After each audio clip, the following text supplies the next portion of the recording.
আপনাদের মাঝে প্রতিদিনই প্রতিবেদন ভিডিও নিয়ে এসে থাকি। মোহাম্মদ রাহুল হোসেন। আসসালামু আলাইকুম। ওয়ালাইকুম আসসালাম। কেমন আছেন? আলহামদুলিল্লাহ ভালো। আপনি কেমন আছেন? আল্লাহ আপনাদের দয়ায় ভালো রাখছে। তবে আপনাদের প্রতিবেদনের ভিডিও করি বিদায় সৎভাবে অনেকেই আমাকে চাপে, যাতে আমি আপনাদের ভিডিওগুলো উপস্থাপন না করতে পারি। তো আসলে আপু, আপনার নামটা, আপনার দেশের বাড়ি? দেশের বাড়ি হচ্ছে সিরাজগঞ্জ। তো আসলে আপনি কেন আসছেন আমাদের প্রতিবেদনে বলবেন?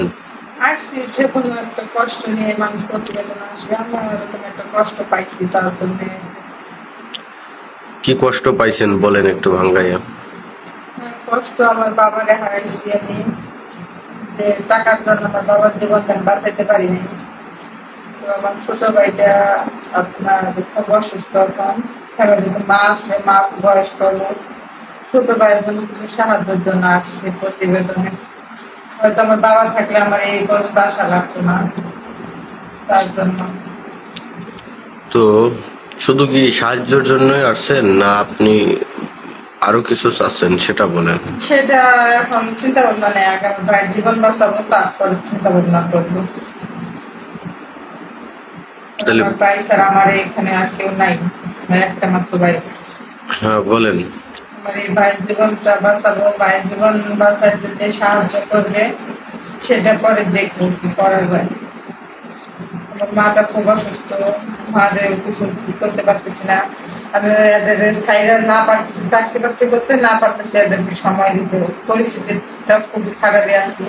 তো যদি কেউ থাকে এরকম সাহায্য করার জন্য, আমার ভাইয়ের জীবনটা বাঁচানোর জন্য, তাহলে সেটা ভাইবা দেখবো আমি কি করা যায়, যদি কেউ থাকে এরকম।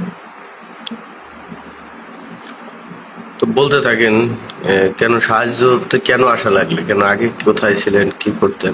হ্যাঁ, আগে দেশের বাড়িতে ছিলাম। তো আমার বাবার যে জায়গা জমি ছিল ওইগুলো আমার কাকা কাকিরা নিয়ে গেছে, নিয়ে আমাদেরকে বাড়ি থেকে বের করে দিচ্ছে। তো এখন আমরা ঢাকাতে আসছি, ঢাকা উত্তরাতে থাকি। তো এখানে আপনার রুম ভাড়া জমে গেছে, দিতে পারতেছি না। এখন এদের কাছ থেকে সইরা যায় যে আমি একটা কাজ কাম করবো, তাও পারতেছি না। তাদের পাশে সবসময় থাকার লাগে।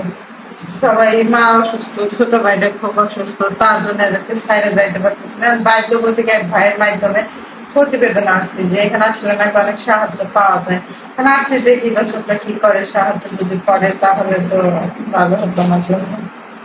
সবাই আপনাকে করবে না, সবাই তো মানুষের বাচ্চা না। পৃথিবীতে ভালো মানুষের বাচ্চাও আছে, খারাপ মানুষের বাচ্চাও আছে। হয়তো কেউ আপনাকে হেল্প করতে পারে এবং কেউ বাজে কথাও বলতে পারে। আমরা প্রতিবেদন করি, অনেকেই বলে যে ফোন দিয়ে বাজে বাজে বিচ্ছিরি কথা বলে। না, আমি তো কখনো করি নাই, জানি না এগুলা সম্বন্ধে। দেখি এবার আসলাম, করলাম, দেখি কি হয়। যদি কেউ আপনাকে হেল্প করে, সহযোগিতা করে, তার কি আপনি পাশে থাকবেন, না তাকে লাথি মেরে ফেলে দেবেন? না, আমার এই বিপদের সময় যে আমার পাশে থাকবে, আমি তার পাশে থাকবো। যে আমার ভাইয়ের জীবনটা বাঁচাবে, তার পাশে আমি আজীবন থাকবো। এটা কি মনের কথা? হ্যাঁ, মনের কথা, মন থেকে বলছি। সবাই তো মন থেকে বলে, আপনি কি মন থেকে বলছেন? আমি একদমই মন থেকে বলছি। আমার পরিস্থিতিটা খুব খারাপ, আমি মিথ্যা কোনো আশ্রয় নেই এখানে, সব সত্যি কথাই বলছি। আপনার নাম্বার আছে? হ্যাঁ, ফোন আছে, একটা বাটন সেট চালাই, তো ভিডিওতে আমি নাম্বার দিয়ে দেবো। বলেন নাম্বারটা। 01317001076। আবার বলেন। 01317001076। এইটাতে কল দিলে আমার সাথে যোগাযোগ করতে পারবে।